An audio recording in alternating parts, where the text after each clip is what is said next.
Sabe, quando a gente pensa em oração, muitas vezes vem à mente aquela imagem de quietude, né? Um ato de espera, quase passivo.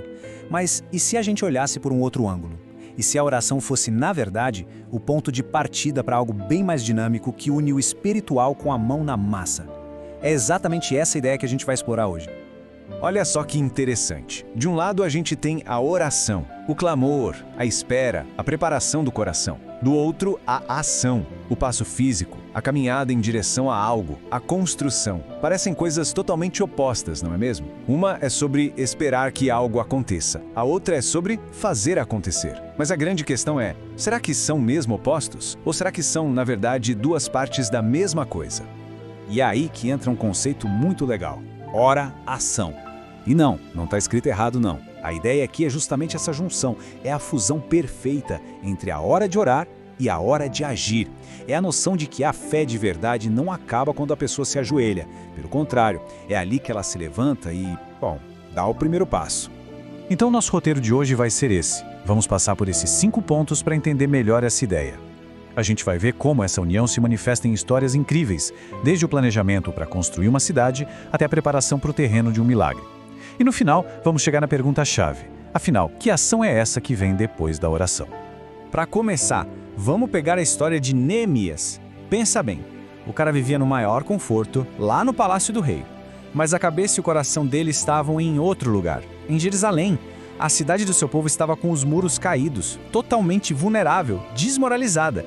E essa dor que ele sentiu não virou só lamento não. Virou uma oração que, na prática, foi o pontapé inicial para um baita projeto de reconstrução. E o mais impressionante é que a oração de Neemias não foi só um desabafo, sabe? Não foi que situação triste. Foi totalmente estratégica. Ele começou adorando para alinhar a perspectiva dele com a de Deus. Depois confessou, chamando a responsabilidade para si. Ele lembrou das promessas, baseando a fé em algo sólido, não só em sentimento. E aí vem o pulo do gato. O pedido dele não foi genérico, foi específico. Ele pediu os recursos exatos para a ação que ele já estava planejando. E olha como a coisa acontece na prática.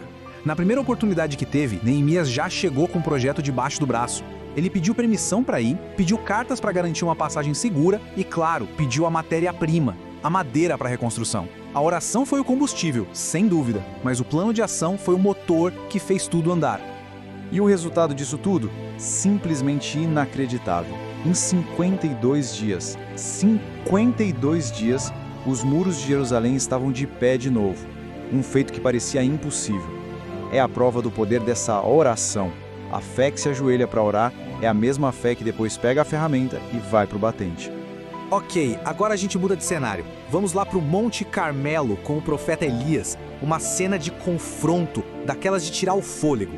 Mas o ponto aqui é que, antes de qualquer fogo cair do céu, uma preparação bem pé no chão precisou ser feita primeiro. A gente conhece a cena, né? É espetacular. Fogo vindo do céu, consumindo tudo, a lenha, as pedras, o pó e até a água. Mas o que faz dessa história um exemplo perfeito de oração não é só o milagre em si, é o que Elias fez antes do milagre acontecer. Elias não ficou de braços cruzados esperando, de jeito nenhum. Ele agiu. Primeiro passo, restaurou o altar, mostrando qual era a prioridade. Segundo, usou 12 pedras, um símbolo forte de união nacional. E aí vem a parte mais ousada. Ele mandou jogar água em tudo. Não uma vez, 3 vezes. Ou seja, ele tornou a situação humanamente impossível. Para quê? Para que quando o milagre acontecesse, ninguém tivesse dúvida de onde ele veio. Ele literalmente montou o palco para o espetáculo. E aqui está a grande lição, né? A oração pode até chamar o fogo, mas é a ação que constrói o altar. É a nossa preparação, o nosso trabalho, a nossa parte. É isso que cria a estrutura para que o poder divino se manifeste de um jeito que ninguém possa negar. Agora a gente chega no exemplo talvez mais profundo e intenso de todos. Jesus no Getsêmani. E aqui a ação é diferente. Não se tratava de construir algo físico, do lado de fora, mas de fortalecer a resolução por dentro, para enfrentar um sofrimento que é simplesmente inimaginável. A instrução de Jesus foi muito clara. Vigiai e orai. Percebe? Não é um ou outro, são os dois juntos. E isso é a oração em seu equilíbrio perfeito. Vigiar é a ação, é estar de olhos abertos, ligado na realidade. E orar é a conexão, é buscar força, alinhar a vontade. um sem o outro, a equação fica incompleta. Isso é um ponto fundamental. A oração de Jesus ali não resultou numa fuga do sofrimento, de forma alguma. O resultado foi a força para se levantar e ir em frente, cumprir o propósito. A oração, nesse caso, não removeu o desafio.